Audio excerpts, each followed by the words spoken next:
नमस्कार किसान भाइयों, कृषि फार्मर सेवा यूट्यूब चैनल पर आपका फिर से स्वागत है एक बार। तो किसान भाइयों, एक बहुत बड़ी जानकारी देनी थी आपको। वीट में गेहूं में पहला पानी देने के लिए वीट में पहला पानी कब देना है। बहुत सारे किसान क्या है जल्दी दे देते हैं, लेट दे देते हैं, तो इससे क्या है अपनी उत्पादन पर बहुत प्रभाव पड़ता है। डिजीज़ बीमारियों पर प्रभाव पड़ जाता है, बीमारी होने के चांस अधिक हो जाते हैं। तो आज मैं आपको बताने जा रहा हूँ कि अपन को गेहूँ में कब पानी देना है, पहली सिंचाई कब करना है। और सिंचाई करने का अपन पढ़ते हैं, एग्रीकल्चर में बताया जाता है कि CRI एक इम्पोर्टेंट स्टेज रहती है, इसको बोलते हैं क्राउन रूट इनिशिएशन, यानी कि रूट्स का जो प्रारंभिक विकास रहता है, जहाँ से कल्ले निकलते हैं, टिलरिंग होती है वीट की। वीट में टिलरिंग जो एक इम्पोर्टेंट है, अगर टिलरिंग ज़्यादा होगी तो उसमें बाली भी ज़्यादा निकलेंगे, बाली ज़्यादा निकलेंगे तो प्रोडक्शन ज़्यादा होगा। तो मैं आपको बता रहा हूँ किसान भाई, देखो ये अपना गेहूँ का फील्ड है।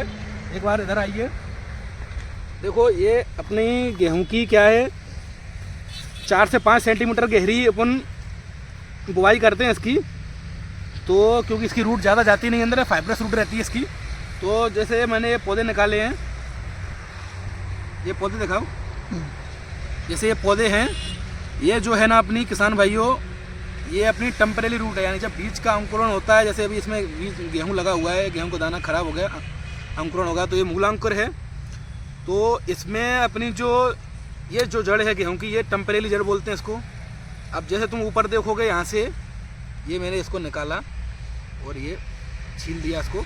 अब ये देखो, ये जो निकल रहा है ना, ये यहाँ से निकलती हैं परमानेंट जड़ें।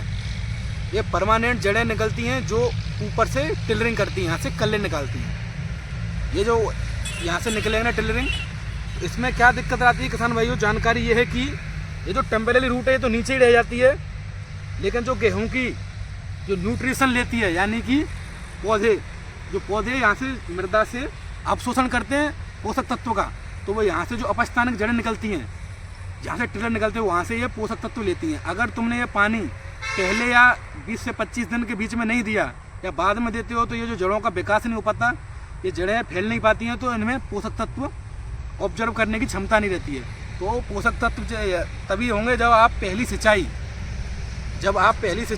20 से 21 दिन में 25 दिन में कर सकते हो, तो उसमें टिलरिंग ज़्यादा होगी, जड़ें सही निकलेंगी और आसपास से पोषक तत्व का ऑब्जर्वेशन कर सकती हैं। और इसमें क्या रहता है कि अगर जैसे फील्ड में अपन सोविंग के टाइम पे अपन DAP यूरिया मिला के देते हैं, तो DAP में क्या है, फास्फोरस रहता है। फास्फोरस क्या रहता है, इमोबाइल, यानी कि जो अचल रहता है, यानी कि मृदा में यहाँ से वहाँ तक चल नहीं सकता। तो उसके लिए जड़ों का विकास होना जरूरी है। अगर जड़ उस तक नहीं पहुँच पाएंगी या जड़ें ज़्यादा नहीं फैलेंगी, तो वो फास्फोरस का ऑब्जर्वेशन नहीं कर पाएंगी।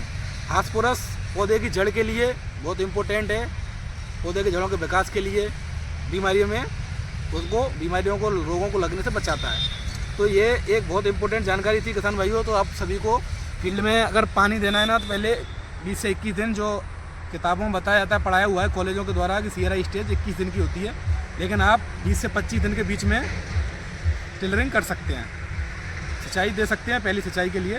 तो एक बहुत बड़ी जानकारी देनी थी आपको। धन्यवाद किसान भाइयों, नमस्कार।